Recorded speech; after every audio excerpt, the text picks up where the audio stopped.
Yes, yes. Plonk, plonk, plonk, plonk. Hello, Jack. Can I help you? Yes. Plonk.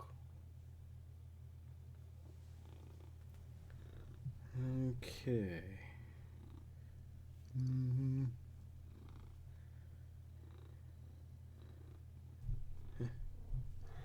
Can I help you, Cat Snake? I'm sure you're wanting to get some nubbins and some pettings and some cuddlings and some rubbins. Oh, my kitty cat. My kitty cat. Yes, indeed.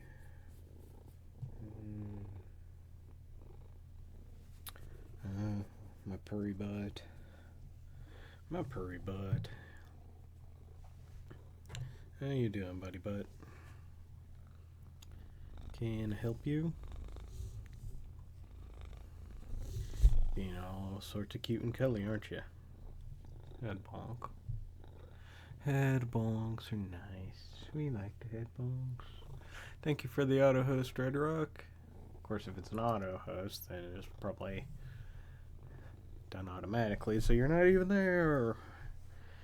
Oh, my Jack.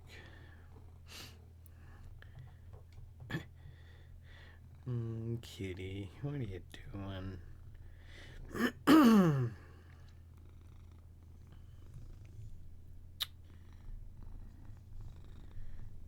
Rubbin. Rubbin. Head bonk. Head bonk. Okay. Yep. There we go. Alright, kitty. You just want so much love, don't you? Okay. Donk.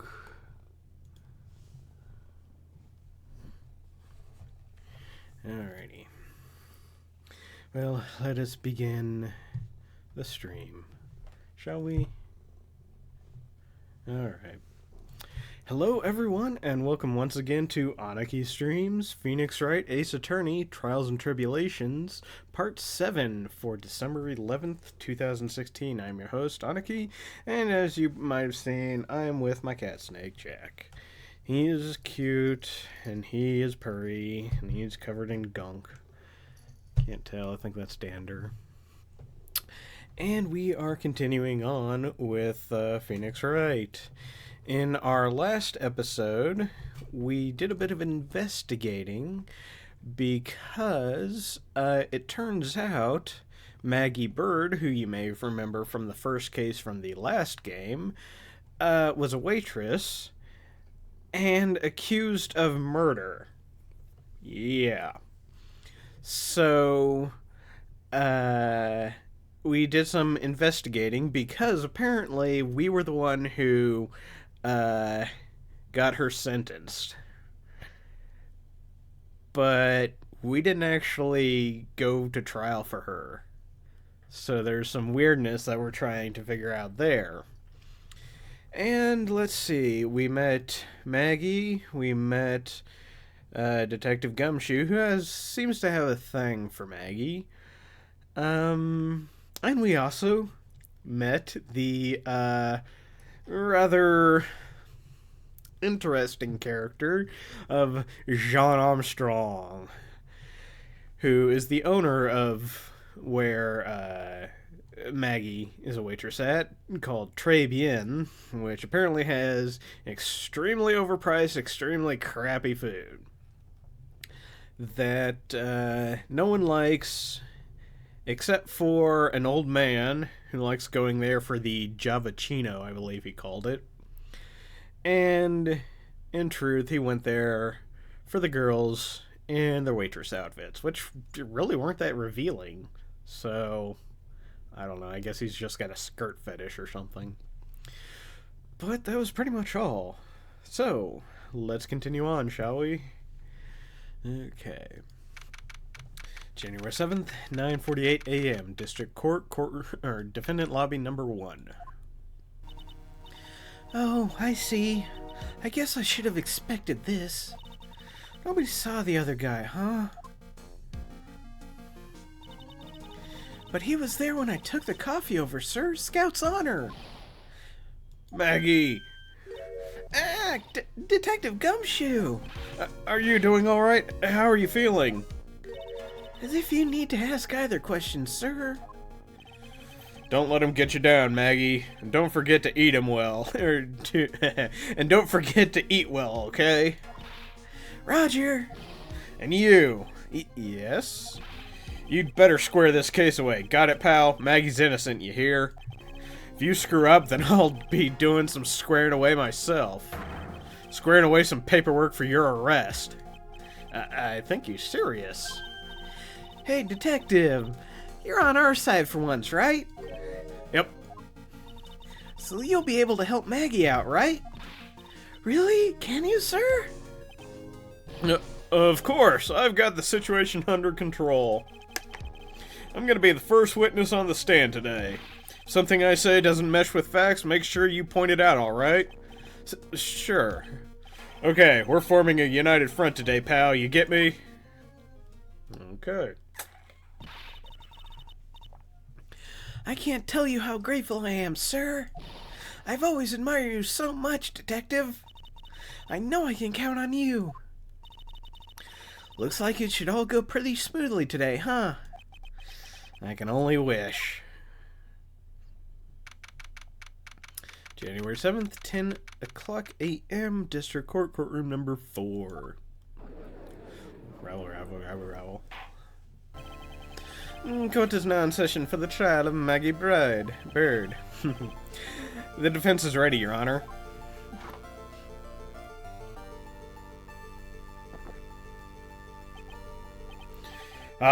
Bitter. Mr. Wright. Yes, Your Honor? What's wrong? Nothing. It's just whenever I addressed you in your previous trial, your response was, "You was talking to me." It was a little, well, intimidating. No, that wasn't me. That was a phony Phoenix. I see. So our trusty Phoenix Wright is back with us now, is he? Our trusty? So, Mr. Godot, your opening statement, please. Mr. Trait, whether you're fake or the real deal, we will find out soon enough through this trial today. But I can already tell you, I'm the real Phoenix Wright. I wasn't questioning whether you are Phoenix Wright or not. I was questioning whether you had studied law or not. That's what I intend to find out. There's no denying it. Behind that mask is a man who really hates me for some reason or another. Excuse me. As everyone is aware, the court has already given its verdict on this case once. Therefore, I won't stand for irrelevant testimony during this retrial. Nor will I stand for a simple repetition of the evidence presented in the last trial. I'm not planning on repeating anything that phony me said, trust me. Now then, Mr. Godot, please summon your first witness.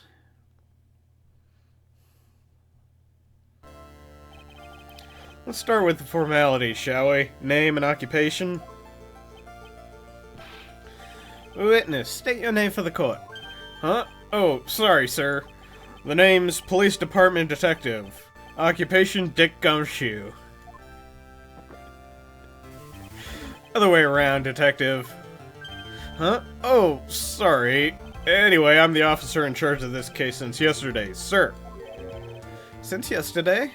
Yeah, the guy who was on the investigation tied up with another case right now. I hope Gumshoe's really got everything under control for everyone's sake. I see. So, Detective Gumshoe, would you outline for the court the basic facts of this case? Yes, sir. The victim's name was Glenn Ellig. He was a professional programmer. He was on the payroll of Blue Screens Inc., a local company. This is the victim's autopsy report. The court accepts this into evidence. Glenn's autopsy report added to the court record. And here's the floor plans of the restaurant. When the incident took place, the victim was sitting right here. Poisoned coffee was brought over to him by the waitress. The waitress being the accused? Yeah. The victim died from poisoning almost immediately after he took a sip of coffee. At the time of the incident, there were 2 other people in the restaurant. Mr. Jean Armstrong, the owner and chef, and a regular by the name of Mr. Victor Kudo. It still seems to be a very straightforward case to me. Très bien, floor plans added to the court record. Come, detective, take up this hammer and nail the defendant's coffin shut with your own 2 hands. Now then, Detective Gumshoe, let's have your testimony. Yes, sir.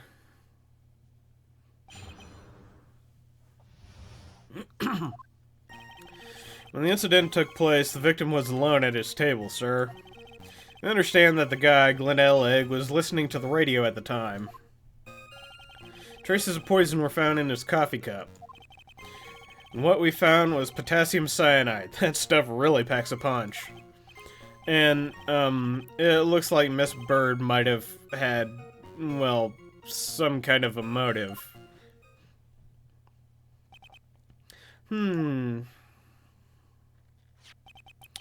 Using the dark, aromatic depths of coffee to conceal the poison. Classy lady. And the effects of this case seem to be ironclad. Mr. Wright, I would ask you to begin your cross-examination, but... Yes? Please, no intimidation tricks this time around. Is that understood? I already told you, that wasn't me.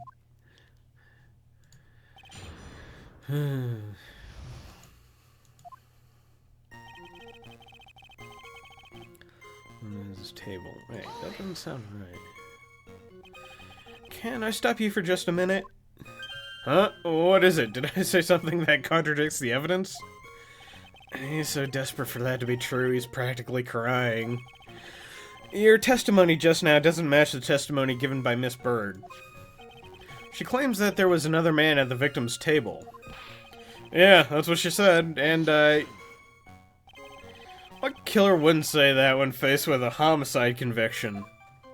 Hey, sadly, her testimony isn't supported by the owner or the other customer. Isn't that right, Detective Gumshoe? Yeah, it's true. Their 2 testimonies tie up on that. They both said that there was no other guy at the table. What should I do? Should I press on this point a little harder or not? Yeah. Well, maybe the other witnesses just missed him? Perhaps their view of the victim's table was obscured in some way. Huh. That argument is as weak as the coffee at Tribulations, trite. I have here in my possession a ticket. A ticket? Looks like it looks more like a photo to me. Yes, a one-way ticket to Guiltyville. Population, the defendant. This is a photograph taken from near the entrance to the kitchen. This is seen as witnessed by the chef, moments after the poisoning took place. This is the scene as witnessed by the chef, moments after the poisoning took place, correct? I think the court will agree that with such a clear view of the scene of the crime... How, Mr. Trey, could anyone have overlooked a second person at the table? Well, good point. It certainly seems to show the victim's table extremely clearly. Crime photo added to the court record. Okay. Understand that the guy was listening to the radio. Poison found in his coffee cup. So, traces of the poison were found in the coffee cup and nowhere else? Not sure I get you, pal. Was the poison a liquid, or was it a powder? If I had to put it in layman's terms, I'd say it was a powdery substance. So the poison could have been in anything that was on the table. Sugar, salt, pepper. Heh. Do you put salt and pepper in your coffee, trite? The victim took his coffee black with no sugar. It seems that the poison could only have been in the coffee. What should I do? Yeah, why not? Press on harder. Are you absolutely certain that the victim even drank any of his coffee? Huh? What do you mean? According to this file, the poison was found in the victim's coffee cup. But what proof is there that the victim ever drank any of it? Oh, hey, you're right. That's what I think.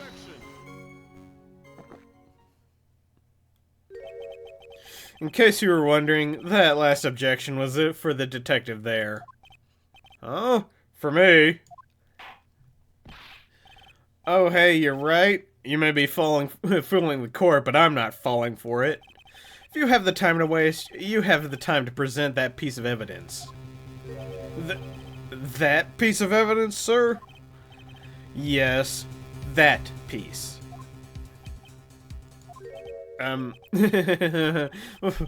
What piece was it again?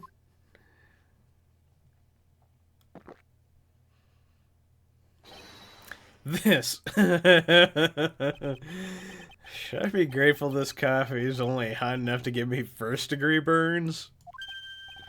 Oh, now I remember. This is the, victim's coffee cup. Yes, the victim's coffee cup. Take a good look at the rim. Oh yes, it's unmistakable. There is clearly a coffee stain on it. Conclusive proof that the victim did drink the poisoned coffee that was in this cup. The victim gulped down the bitter death that the waitress brought to him. Like this!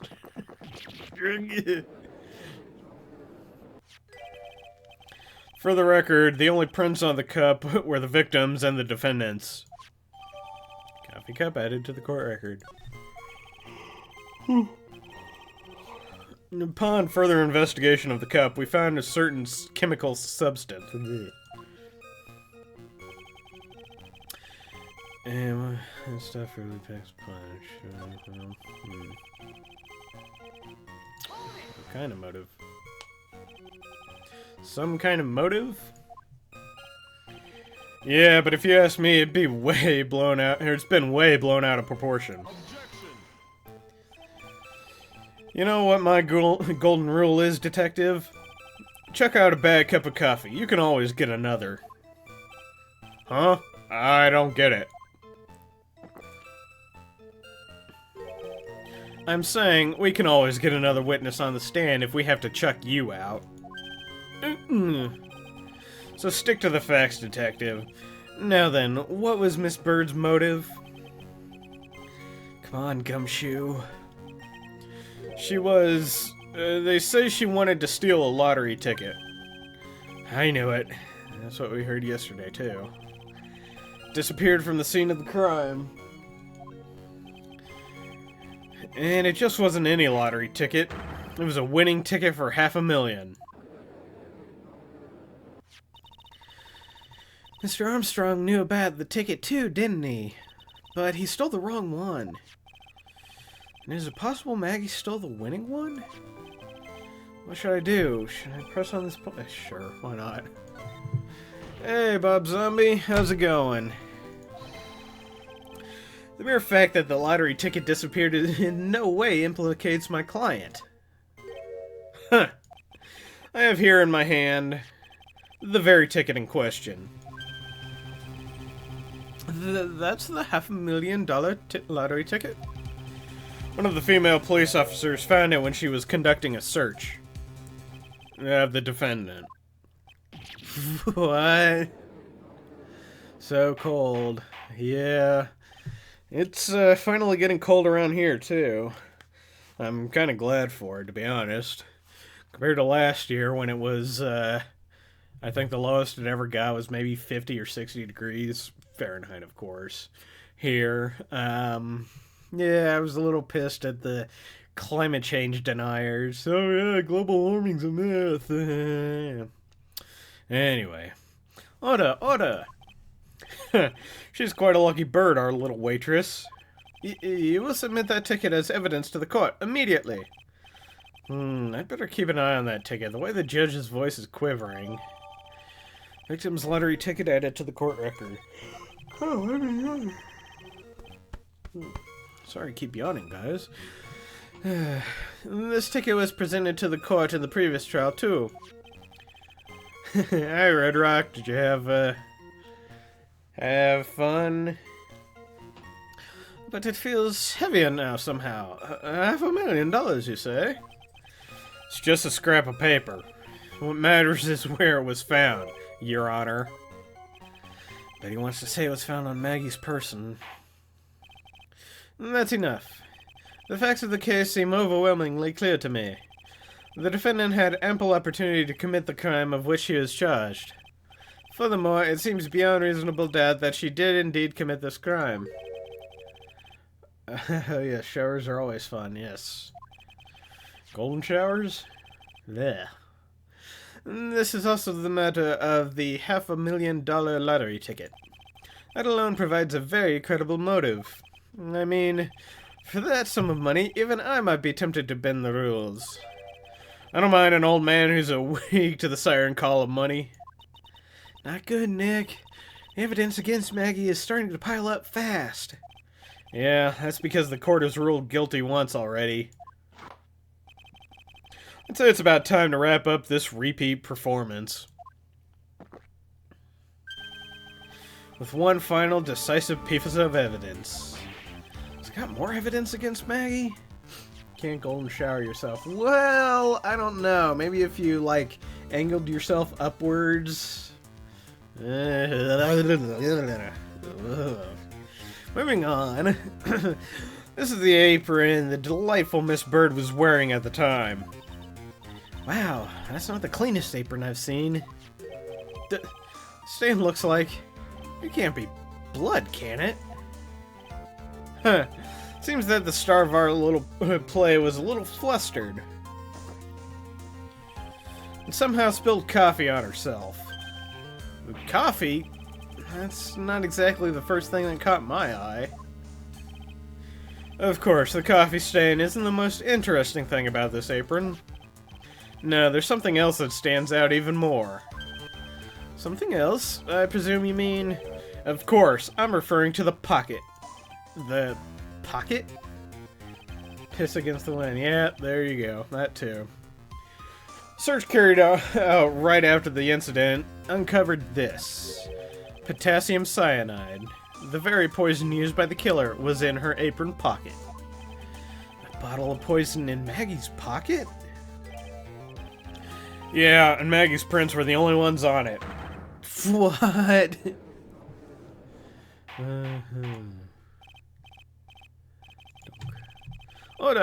Order! The court will accept these items into evidence. Apron added to the court record. Potassium cyanide added to the court record. There's something still that bothers me, Mr. Godo. Why have you not explained the bloodstain to the court? Bloodstain? What bloodstain will that be? Don't play games, prosecutor. The blood-colored stain that's smeared all over the apron. That's ridiculous. No one told me anything about a bloodstain. You don't need to be told. Just look at it. Well, detective, could this stain really be blood? No way, sir. It's just ketchup, sir. Ketchup? She must have gotten some on her apron while taking someone their breakfast that day. You could have spoken up again a little sooner, Detective Gumshoe. Pull a stunt like that, and I'll have you drink 17... Ugh, God, what is up with me today? Pull a stunt like that again, and I'll have you drink 17 cups of ketchup, witness. I hope this isn't Chris's blood. Oh, God. I remember when I was watching a playthrough of that, I kept having that line popped through my head, but each time it was a little different. I hope this isn't Briss's Clud, and so forth. Anyway, I thought everyone knew what it was already. I haven't seen anything yet to make me doubt the last verdict I ruled on this case. The motive, the opportunity, and the supporting evidence. They have all been clearly established. Excuse me. Well, Trite. It seems you really are a phony after all. You really know how to drive a man nuts. Witness, please continue with your testimony. Describe for the court the crime scene and the findings of your investigation there. Investigation. The crime was reported at 2:25 by a kind of scary old man, sir. Oh. Poor Maggie had passed out from the shock. It must have been real tough for her. The victim didn't have any idea. Wait a minute. She passed out. How did she have the lottery ticket on her? Huh. Pronto, I'm totally into chocobos. Yeah, I saw that one too. The victim didn't have any identification on him, but we figured out who he was pretty quick, and then the investigation went smoothly.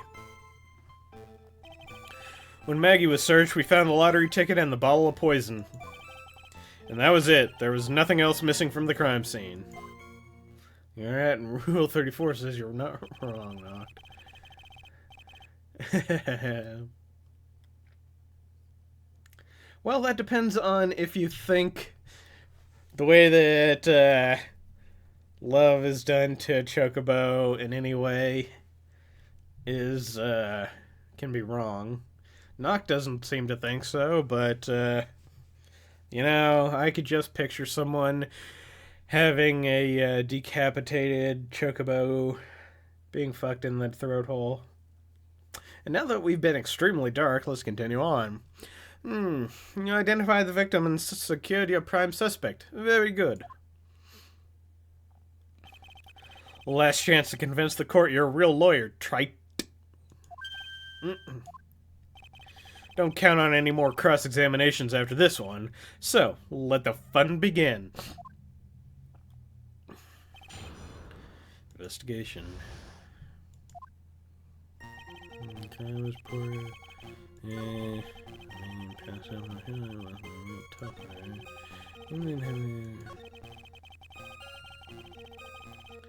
How? Knocked X Chocobo, yeah. Oh, wait a second. Huh? Did I say something dumb again? Let me paraphrase what you just testified to the court. The victim didn't have any form of ID on him. That's basically what you said, yes? Yeah, basically. In that case, how were you able to identify the victim so quickly? Oh, that. So let down, he's got the whole sagging shoulders and puppy eyes thing going on. There was a prescription bag on the victim's table along with the lottery ticket. Seems Mr. Glenn Elleg visited his doctor before he went to Tribulations. We got the victim's name from the medical records of the doc who prescribed the meds. That's a reliable enough source for the court. What should I do? Should I leave this alone or ask to hear more? So, what sort of medicine was in the bag? Well, actually, the bag we found was empty. Huh? Yeah, completely empty. It was completely empty. Victim's prescription bag added to the court record. Ha! You're entering an empty paper bag as evidence? Desperate, are you, Trite? Now, what happened with the investigation after that, Detective? Sonny mentioned that doing that ghost ads is a legit thing. Yeah, it doesn't surprise me. And then there was nothing else missing from the crime scene. Yeah, there was. Like, if you just went to... Detective Gumshoe, I think I should point something out to you. There's just one small contradiction in your testimony. Woohoo! Finally! I'm getting all anxious just waiting, so hurry up, will ya? You testified that nothing else was missing from the crime scene. However, the prescription bag you mentioned was empty. Did the officers recover the medicine from the scene of the crime later? No, they didn't. The victim was given a prescription bag right before going to Tribulations. Where, then, did the medicine disappear to? You are too cool, pal. Indeed. Due consideration wasn't given to the victim's prescription in the previous trial. Witness, why do you always overlook such vital pieces of evidence? I guess that's the most careless thing I've done so far, huh? The victim was killed by poison, and the victim's medicine mysteriously disappeared. The victim's own prescription could have been the lethal poison itself.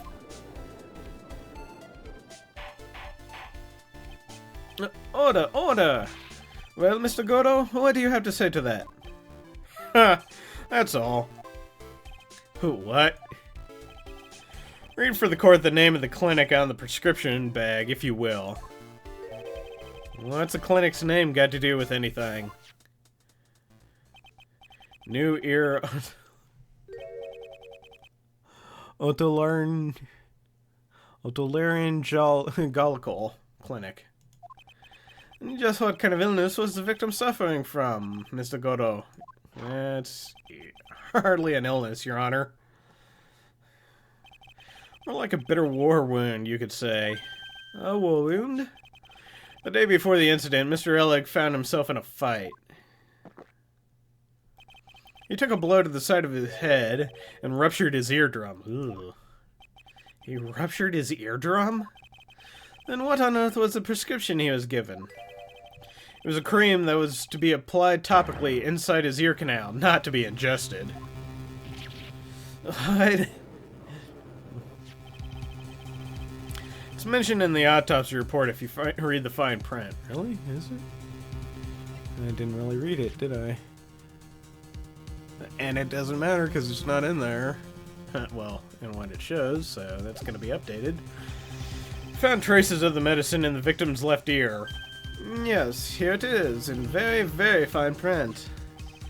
It seems Mr. Ellick correctly applied some of his medication while he was at Tribulations. Therefore, it would be absurd to believe that he would have eaten his medication.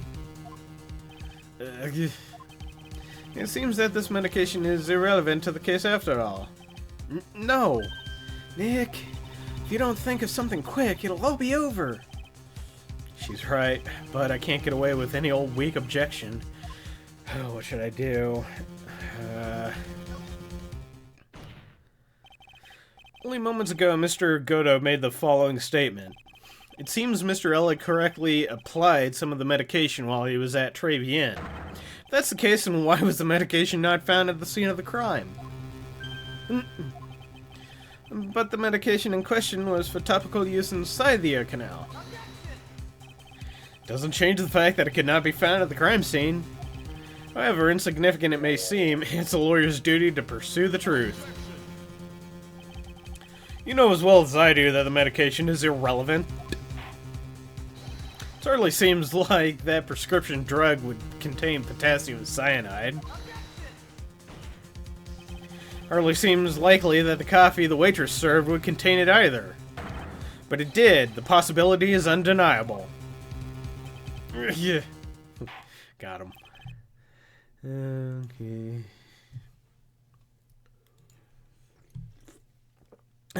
That's enough. Mr. Godo, is a detective the only witness the prosecution wishes to call? Mr. Godo? I've got my own witness I'd like to call, sir.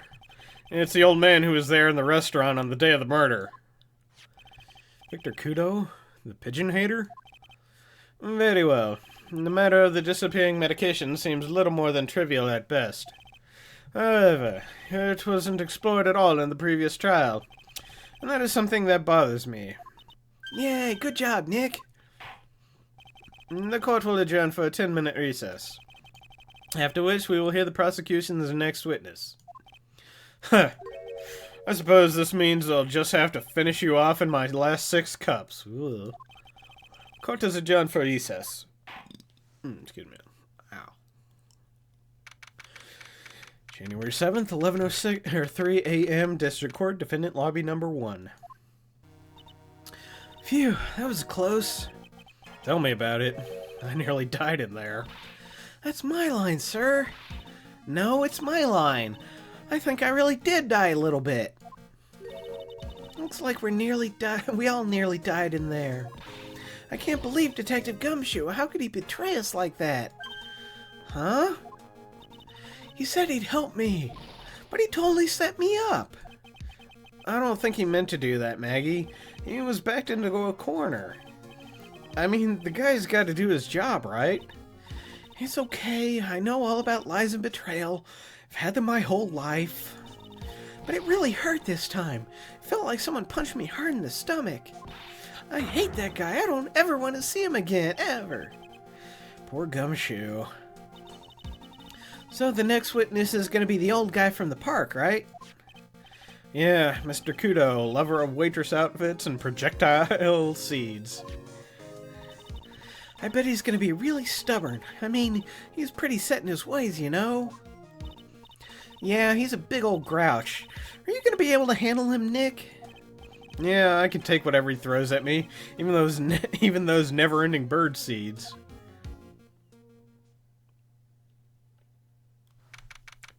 January 7th, 11:15 a.m., District Court, Courtroom Number 4.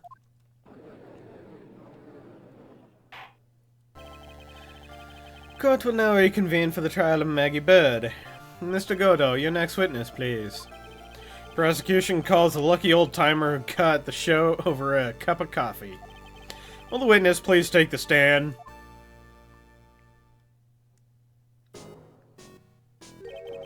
Name and occupation, if you don't mind. Oh, crap, I can't remember. The name is Victor Kudo. Nope, too harsh. Need a little older sounding. The name is Victor maybe. The name is Victor Kudo. Born and bred in the land of the rising no, that's too gangsterish, yeah. The name is Victor Kudo. No?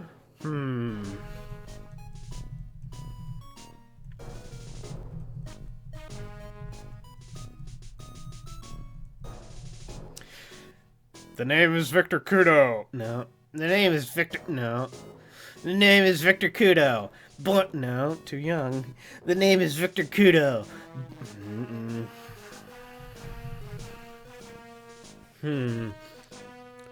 The name is... The name is Victor Kudo. Born and bred in the land of the rising sun. I guess this'll have to do. Honor and duty are what make me. Mind you, I can be quite emotional at times, too. You don't need to hear about that, Mr. Kudo. Just tell the court your occupation. My occupation? Yeah, listen, young'un. How could you... How much call do you think there is for kimono embroidery here? Kimono embroidery? That's what I do, or did, back in Japan. I embroidered my family's crests on kimonos. My ancestors were embroidering kimonos before this country even existed. Oh, yeah, that's the thing. Apparently, while this game was originally set in Japan, you know, when it got translated, it was kind of Americanized, hence burgers instead of noodles or ramen or whatever. And, so they kind of made it a Japan-ish town kind of thing. Anyway. Wow, real craftsmen, they're a dying breed. Hey, maybe you should embroider my costume sometime. Anyway, like I said, there's not much demand for that kind of thing here. So I had to take a job working the cash register at a burger joint, pretending to smile. That burger joint would have been better off putting him in the kitchen. Now then, witness, were you in the restaurant at the time of the incident? Oh, yes, I was eating some seeds over a cup of Javachino. Seeds? What do you think these are, I see. So you saw everything that happened, Gramps? Did I? Oh, yes! Oh, yes, I did! I saw it all! Then please, tell the court. We're all ears. Sure, sure, I'll tell you. I'll tell you every last detail. He is really getting into this.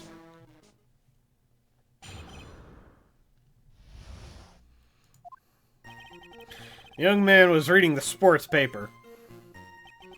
Serving girl brought him a Javachino, but she put something in it. The man took one sip of it, looked like he was in terrible pain, and then collapsed. That's a serving girl, right there in the defendant's chair. I remember her well. And you know, it just occurred to me, if he's actually from Japan... yes, he embroidered kimonos before it was cool. If he is from Japan, I don't want to do a stereotypical Japanese accent, so we'll just stick with the voice that I got. Mr. Kudo, she is not a serving girl. Please refer to her as a waitress. You're as bad as the rest of them. All these newfangled words. What's wrong with the old-fashioned ones, Newfangled? All this talk of radios and glasses. It's wireless and spectacles, I tell you. Excuse me. Listen to me, everyone. Don't forget the old values. Don't let the good old days slip away. Well, I think it's time to begin the cross-examination, Mr. Wright. Yes, Your Honor.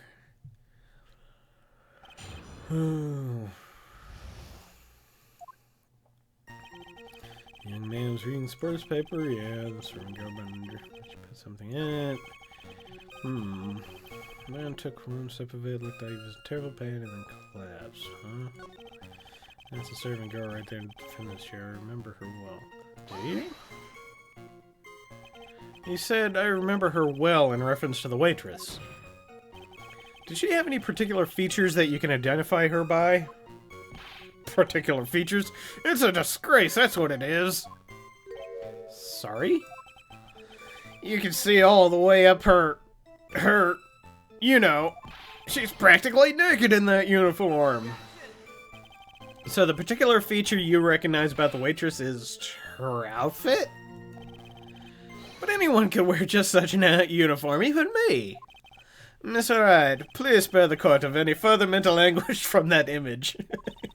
Don't get all excited, Nick. You've got to keep yourself together. I guess I got a bit carried away. Yeah, there are other things I recognize about her, too. He seems pretty sure of himself.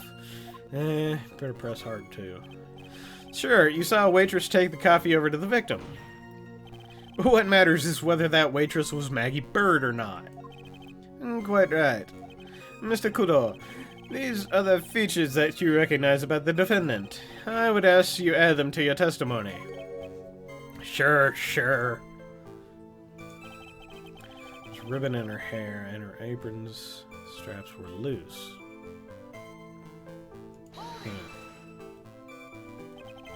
You do seem to remember several details about her appearance, but what about the most crucial detail of all, her face?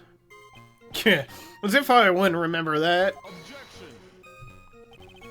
The witness noticed the straps on the accused apron. He's unlikely to make a mistake about her face.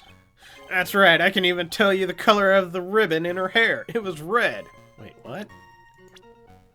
Oh, I guess it was. Okay. So you see, there's nothing wrong with the witness's eyesight. There's no doubt he remembers the waitress pretty well. What should I do? I get the feeling there's something more to this somehow. The identifying features you describe are all things you would see from the back. So what? Is it possible that you never saw the waitress from the front at all? Objection! He's got you there, Gramps. Then why'd you object? People normally talk about facial features when they ask to describe someone. But this witness's testimony is nothing but straps and ribbons. This is harassment. I tell you, I'm not obsessed with straps or ribbons. I'm just telling you what I saw.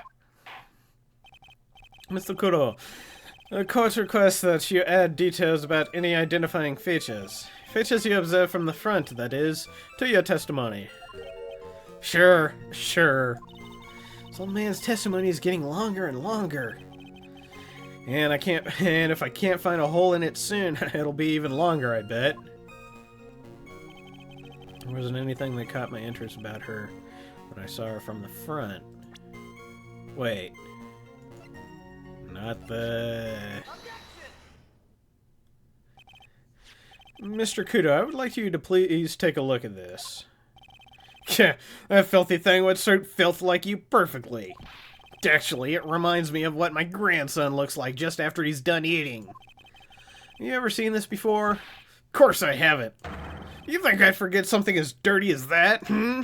Well, you half-witted clot.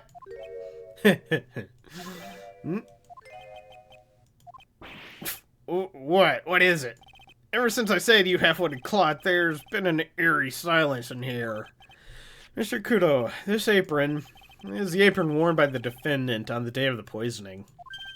And as you just said yourself, you wouldn't forget something like this.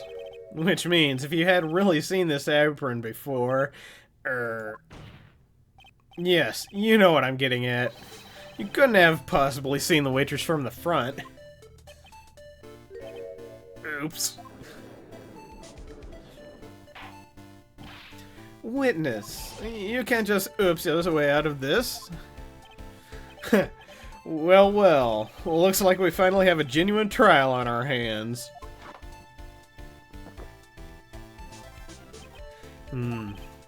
Listen, Wright, here are the facts. On the day of the incident, there was only one waitress at the restaurant.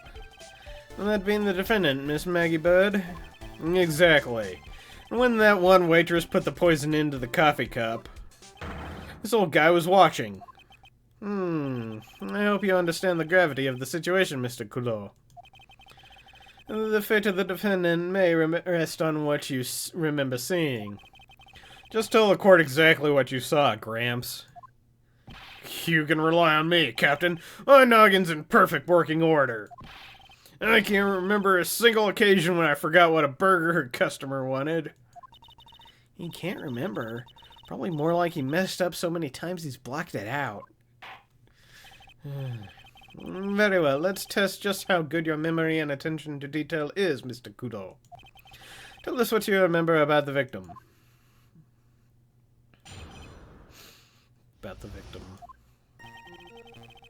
He was another of those pesky young types wearing a broken pair of spectacles. He had a newspaper in his right hand, the noisy brick kept rustling its pages. The young man was listening to the wireless. I remember that well. And the serving girl in question brought over the Javachino. The little fidget picked up the coffee cup with his free hand and took a sip. And the testimony we have just heard was to test how credible the witness's memory is. Seems to me that he remembers the victim a great deal of detail. Oh yes, I hate those you-know-what types who are so vague about everything. What you-know-what types? How are we gonna handle this, Nick? We only need to do one thing. We just need to prove that the old man's memory is shot. Just trip him up, you mean? Isn't that kind of cruel? I suppose, but it's what I do best. Okay. There's another one of those pesky ink typewriter. Wait a minute. Go to the victim. And Maggie's. And newspaper in his right hand. Wait.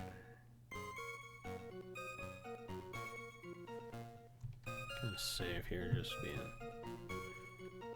paper in his right hand and the noisy breaths.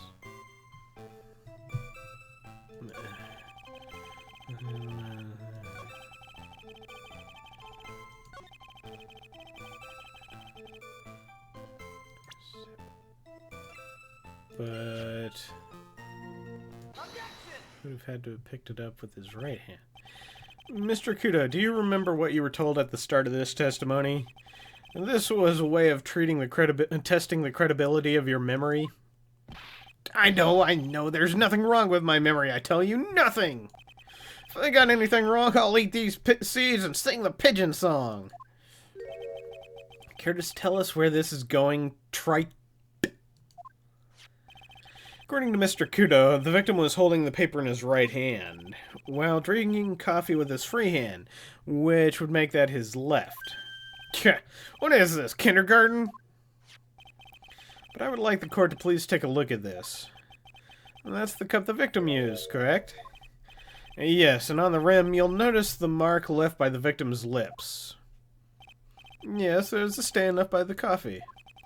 If you consider where that stain is, you'll clearly see that the victim was holding the cup in his right hand. Hey, buddy, how's it going? Kitty butt. Bonk. Yeah. But how? Well, Mr. Kudo, the court is waiting for your epic performance. You said you'd eat those seeds and sing the pigeon song. Yeah. I have a feeling he's never going to sing it. Mr. Kudo, I'm afraid this is simply not acceptable. I think the witness had better go back to the park where he came from. Wait! If you think I'm gonna stand here and listen to tell me I'm mad, you're wrong. I don't care what that dirty coffee cup. I know what I saw. You still insist on your testimony? That young brat was holding the cup in his left hand. Oh yes, no question, I'm a good law-abiding citizen, I am. It's that dead young hotbot and you spiky-haired yahoo, who are at fault. Who, me? And thank you, old man. We've heard quite enough from you already. Don't call me old man, old man. Been around for 68 years, I have. You can't ignore me. Listen to what I have to say. I'm sorry, Mr. Kudo, but... Sure, why not hear him a little more? Mr. Kudo. This is my 16th cup of coffee. So this is your final stand. Thank you, Captain. You can rely on Victor. Of course, his name is Victor, and he's from Japan. That doesn't quite sound right. Anyway. The boy was wearing the earpiece on the same side as the green lens of his specs. Wait. Is that green? Looks more blue to me. Okay. He kept fiddling with it all the time. He was fiddling it just before he picked the cup, too. And then he used the same hand to pick up the cup with his left hand. We know that the victim was wearing an unusual monocle over his left eye. Wasn't a monocle, Your Honor. It was a small computer monitor often used by programmers. I have never used one of those. I mean, Google Glass doesn't even exist. A monitor? You mean like a television screen? The inside of the lens is a screen that displays computer data. It's called an HMD. It's a common tool in the victim's line of work. HMD. I'm gonna have to Google that later. HMD. Okay. HDTV, DVD, CD, all these newfangled letters drive me mad, but they don't matter. I know what I saw and I'm telling the truth. It's true, he doesn't seem to be lying. And those are the facts in good old black and white. But wait. I was wearing the earpiece on the same side as the green lens of his specs. I don't think so. I'm not sure what the relevance of this is, but... Mr. Kudo, there is something very strange about your observations of the victim. What? You say he was wearing the earpiece on the same side as the HMD. No question, you can lock me up if I'm wrong. It was his left ear without a doubt. I could only see the side of his head from where I was sitting. I don't think so. What did you say? You're no doubt aware of this fact, Mr. Kudo. But the victim couldn't hear with his left ear. His eardrum was ruptured. traces of medication for his condition were found in his ear canal. That's right, it's impossible that the victim was wearing his earpiece in his left ear, because he couldn't even hear in that ear. Is that true, Captain? It is. Pigeon! Pity pigeon! Hey. Okay, let's see. A head-mounted display or helmet-mounted display for aviation applicators. Both abbreviate HMD as a display device worn on the head or as part of a helmet that has a small display optic in front of one, monocular HMD, or HI, binocular HMD. There is also an optical head-mounted display, OHMD, which is a wearable device that can reflect projected images and allows a user to see through it. Well, I'll still have to Google it, because I want to see if I can afford one. That sounds handy. Order! The witness's testimony is completely unreliable. He only saw the waitress from behind. And he claims the victim was wearing an earpiece when we know his eardrum was ruptured. Well, Mr. Godot? Single drop of milk is all it takes to destroy the pure black magic in the cup. This old man is my drop of milk. Captain, are you calling me a drip? This is the victim's coffee cup in which the potassium cyanide was found. The mark on the rim clearly shows that the victim picked it up with his right hand. I'll never back down. I know I'm right. The lad drank his Dravicino with his left hand. Let me put you out of your misery. Clearly the victim used both hands. He took a sip with the cup held in his right hand and then switched to his left. That's what the old man saw. Impossible. The witness has already testified on numerous occasions that the victim died immediately after taking just one sip of coffee.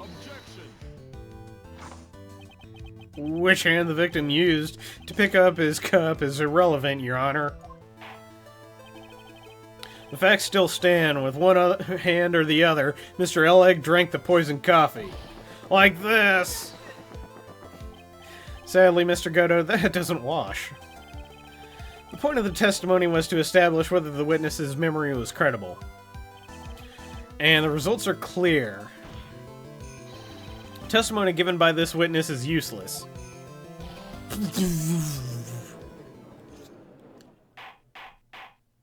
Oh, and thank you for that, Bob Zombie. I appreciate it.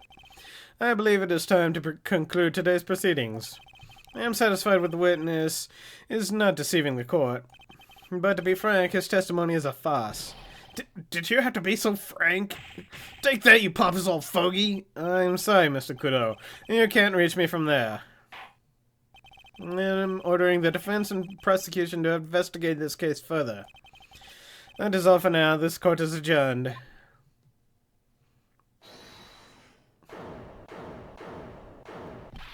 Wait! If we stop now, where does that leave me? Leave you, Mr. Kudo? Thanks to that blue-suited young upstart over there. I'm just a bumbling old man who can't even dot his T's or cross his I's now. I can't cross my eyes either. It was your bad memory my fault. I'm sorry, Mr. Kudo, but there's nothing I can do. I've kept my mouth shut until now, but there's something else the court should know. What? There's more? To be perfectly honest, it might not be anything. But I want another chance. I want to crack at you, young shark. Me? He's looking at me like I'm some sort of evil shogun. Well, everyone, what do you say to one final showdown? It's the final chapter in this eccentric old man's scrapbook. Sorry, Gramps. I've already had my 17th cup of coffee. What have you got to lose, Captain? I'll give you all the coffee you want if you come by to my house after the trial. Maybe 60 years old, but Victor Kudo is still a man. I am a man. That's enough, witness. I believe it will be quicker for the court to just hear your testimony. And it'll shut your fat fucking... Oh, excuse me. I went a little raw there. You bet. Much quicker. I can't believe this is happening. You better get ready, youngster. I get the picture. Just quit throwing those seeds at me, would you? He's gotta be using some sort of infinite ammo code with the head box of seeds. If you ever need ammo, just come see me. What is that? Infinite ammo. That's Metal Gear Solid 2 reference. I'm pretty sure it's 2. It's the first PS2 one. Anyway. Final showdown. First of all, I want to stress that this might be nothing. I'm not too sure of it myself. The young boy slumped over the table as soon as he took one sip of his Javachino. Well, the clumsy idiot upset the vase. He knocked it right over. It broke and the strip of cloth covering the table got completely soaked. Well, how about that? Turn things upside down,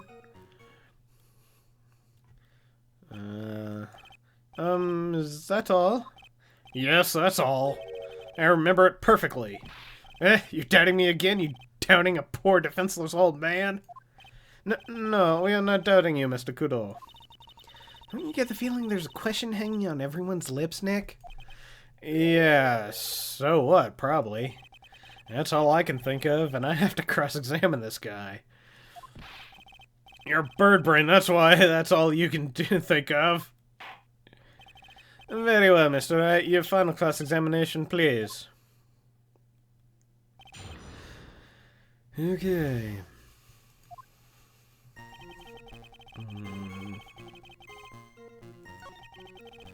We saw some of this hand as soon as you took it in. On the abs of the face, he knocked it right over. Wait a minute. Crime photo, check. No, he didn't.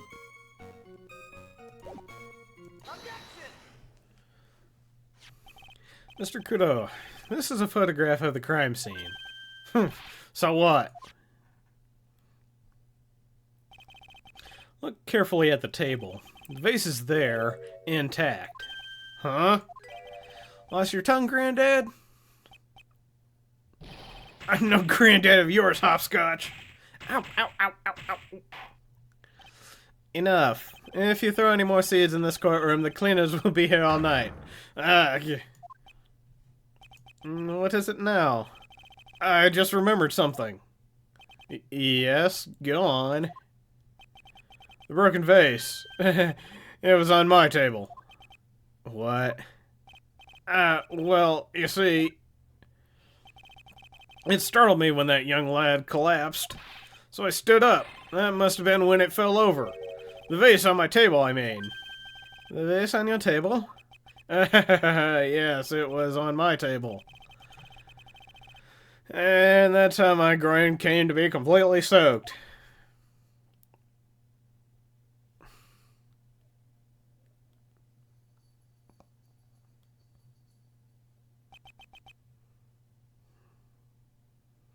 That will be all. Quote John. Thank you, Mr. Kudo. You've certainly earned your kudos for today. I'd like to ask a question now. Have I been of any use at all? No. Perhaps that's something you should reflect on yourself, Mr. Kudo. Wait a minute. If that's the case, there's more. I've got more to say. Oh yes, I remember something else. Bailiff, escort the witness out of the courtroom. Wait, listen to me.